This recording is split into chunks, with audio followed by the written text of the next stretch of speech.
One of the parts of the lesson that I really enjoyed was when you gave them the opportunity to explore the Grasslands website, because you had allowed for that personal connection to the Cordillera before, and as we moved to the interior plains, you gave them an opportunity to, maybe they already had some prior knowledge, but allowing them 10-15 minutes on that website to research, built that prior knowledge. You allowed them through your visible thinking strategies to write down their research in any way, pictures, words, and it was really great. And then you took it beyond there, so maybe you could. No, I love that too, Amanda. Like thinking, using that prior knowledge, that's a way to get all those learners involved, because everybody in the classroom has some prior knowledge. And helping the students realize too that prior knowledge can look and sound like anything as well.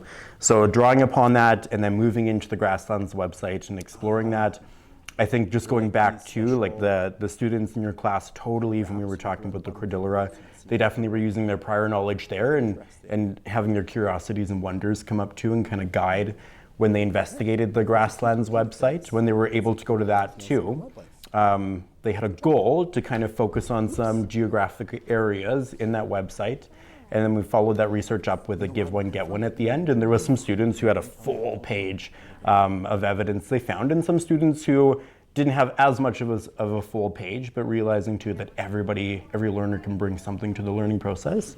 So after their research, I know I had your students do a give one, get one, which is where you go around the classroom and you try to meet up with as many other learners in the class as you can, and you would give them a piece of information you felt was really important, and they would give you something in return. And I know some of your students who said don't usually have an easy time engaging with the class, that really gave them an opportunity to say, hey, like, I have something of value to share with someone else, and someone can equally share that back to me. And I think that sense of belonging I really saw during that kind of part of the lesson where all the students felt like they could contribute something, and that was really meaningful in their learning process together and independently.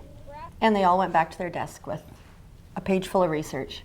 Yeah, which was awesome. And it was so different to what kids picked up in that website. Like some kids picked up on the rattlesnake being a safety issue, and some other kids were really focused on the vegetation portion, and gave people an opportunity to explore that whole website, but to bring it together at the end and share that with each other. And and as a teacher, I loved it. I loved seeing everybody moving, and they were all engaged, and somebody would have natural resources blank, so I'd be like, oh, go see that student. They've got a whole bunch. So off they'd go. Totally. So it was a really nice collaborative. Yep. And I don't know, like coming into your room, I'd never met your kids before, so I didn't really know what kind of relationships they had set with each other. And I know that can sometimes get in the way of learning, but no, they really felt like they were part of that learning process, and they really wanted to share that learning with each other. And like you said too, some students who weren't strong at writing, they were able to draw their research and kind of label their research, and that gave them a way to share their findings as well with